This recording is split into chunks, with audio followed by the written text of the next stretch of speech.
for photos. All right, let's introduce our very last comic. Her name is Priyanka Sharma Mantha, and she's gonna be talking about pop and teenagers. So give her a big, big, big round of applause. It's always hard to go last. So.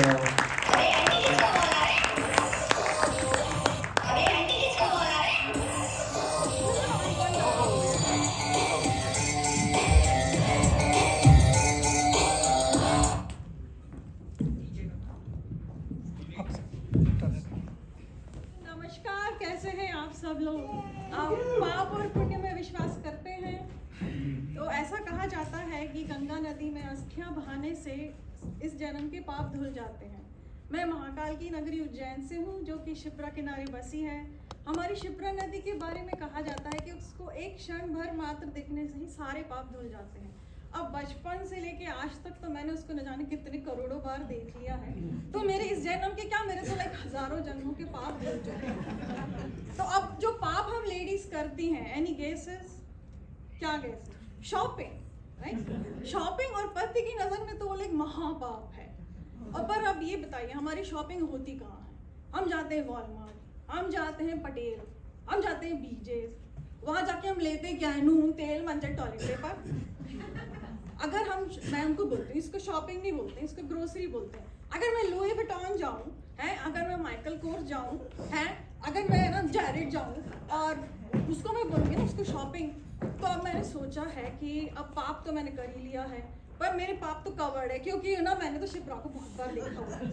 तो अब मैं सोच रही हूँ जो अब ये जो पाप जो मैं टॉयलेट पेपर लेके कर रही हूँ, तो अब मैं सोच रही हूँ मैं जाऊँ ताकि मेरे नाम का भी ऐड बने ना, she went to Jared. He went to Jared होता है ना, मेरे तो हस्बैंड जाते नहीं, मैं बोलती रहती हूँ 10 साल तक बोला, तब जाके एक अंगूठी लाए। तो अब मैंने सोचा चलो ये पाप कर ही लूँ। ये बार मेरे बच्चे बोलते हैं मेरे को, oh mom went to her favourite store Patel and बीजेस।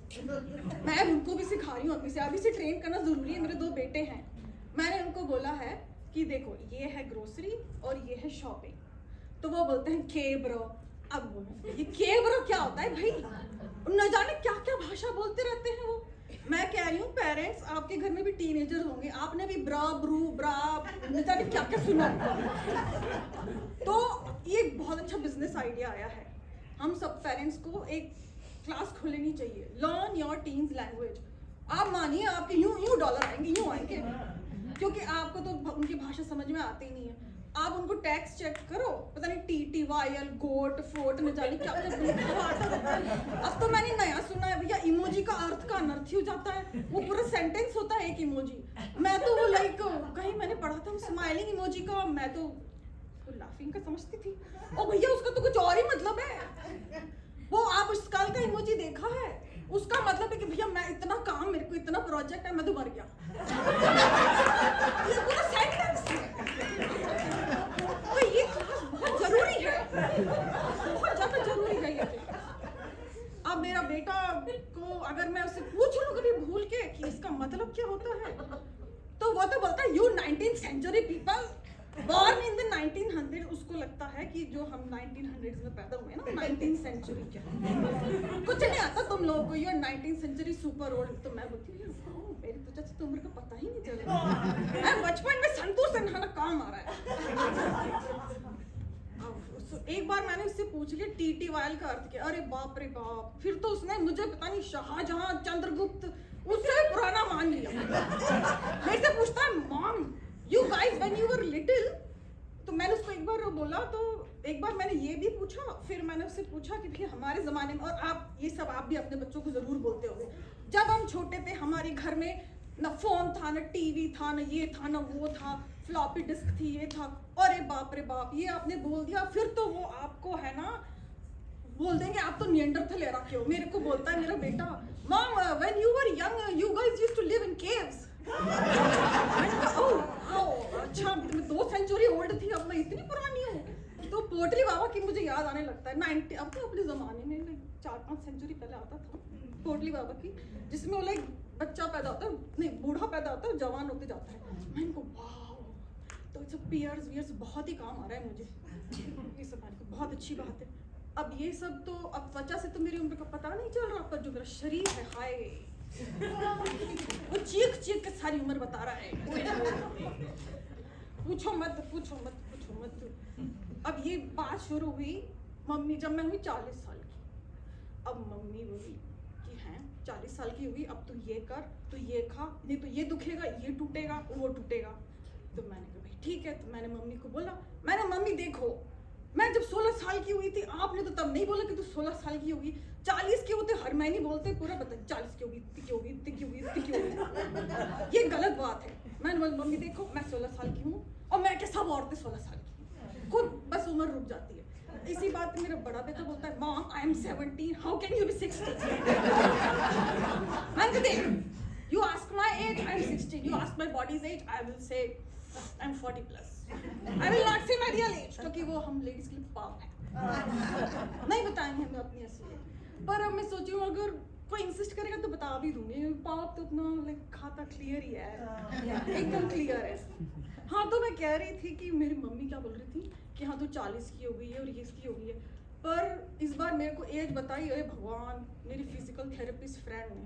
वो क्या हुआ कि मैं मेरे बेटे को बता रही थी, वो बहुत ही अजीब तरीके से सीढ़ियाँ उतरता था। मैंने कैसे मत उतरा कर, लग जाएगी। उसको सिखाने के चक्कर में उसको मैंने कॉपी करा। ओह माय गॉड, मैं आई पुल्ड माय नर्व। अभी तक दुख रही है मेरी, बहुत दुखती रहती है। अभी रात में उठूंगी तो आपको लगेगा कि ये क्या हो गया इसको। मैं डॉक्टर को दिखाने गई और सारे 80 प्लस और मैं थोड़ी कम बुजुर्ग।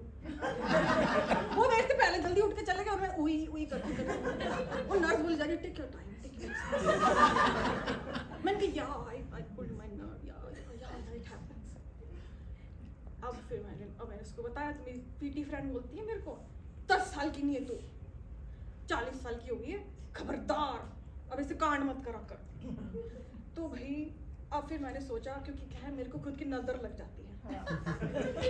मेरे को क्या रोज लगती है, मैं ऐसे जा रही हूँ मेरे को टकरा, आज मुझे नहीं लगी थी, मैं आई मैं इधर स्टेज से टकरा वो ऐसे ही टकरा जाती हूँ। किचन में तो मतलब पता नहीं कितने सारे निशान लगे हुए, चेत जाते हैं। हमारे मालवा में जलने को चेतना बोलते हैं। तो वो जल जाती हूँ मेरे को। तो मैं तो हस्बैंड को भी मैं वही करती हूँ तो वो बोलते हैं इसको तो रोज लगती रहती है। तो उनको कुछ ठीक है लगती रहती है। तो वो लग गई मेरे को, तो क्या है नज़र लग जाती है। तो मैंने कहा कुछ दूसरी नज़र लगानी चाहिए। तो मैंने अभी power ball like billion trillion कितने का हुआ था ना अभी, मेगा मिलियन, और वो तो मैंने उससे चलो नजर, ओ बहन तेरे को कितना टाइम हो गया तेरी लॉटरी नहीं लगी। अरे लगनी थी ऐसी लॉटरी, कुछ नहीं लगी मेरे को, नहीं लगी मेरी लॉटरी। वो लगा क्या मेरे को, फिर मुझ दिन गिर गई। वो बहुत बुरी लगी। घर में आप घर में बैंडेड रखते बच्चों के लिए? नहीं मेरे घर में बैंडेड मेरे लिए रखता है। कार में बैंडेड सब मेरे लिए रखता है, सब न्यूज़पेपर वगैरह सब रखती हूँ मैं। तो मेरे को नजर लग जाती है। ये और लॉटरी वाली तो लगी नहीं, पर मैं सोची लॉटरी वाली नजर लगाते रहते हैं। आई थिंक आप सबको भी लगाना चाहिए कि लॉटरी नहीं लगती, कभी लग जाए तो अच्छा है। तो ये जो दर्द है, एक दर्द जो मैं चाहूंगी वो आप सबको, मुझे एक दर्द बड़ा पसंद है जो हंसने से होता है ना, गाल जो दुखते हैं वो दर्द मैं चाहूंगी सबको। आई एम श्योर आज आप सबको भी हुआ होगा। और ऐसे ही हंसते रहिए, मुस्कुराते रहिए। Thank you. All right, that's it. So give everybody a big round of applause. Before you leave, I just briefly wanted to introduce the charity squad and also all the volunteers for today. So I'll just call each of them out. If you could come up to the stage. The first person is Chitra Sharma. Next person is Manpreet Kaur. Our next squad member is Neha Agarwal. Sonali Antil. We have Kriti Khanna. Veronica Sharma. And Veronica Sharma. So this is the charity squad. Give them a big round of applause. And then our volunteers for today, Poonam Gupta. Come on up. Anil Sharma. Anubhav Khanna. Sanjeev Antil. Arshia Antil. Surmai Jain. Sanjay Jain, and Arnath Khanna. And Rudra. Yes. Give a big round of applause, all the volunteers. All right, so that's our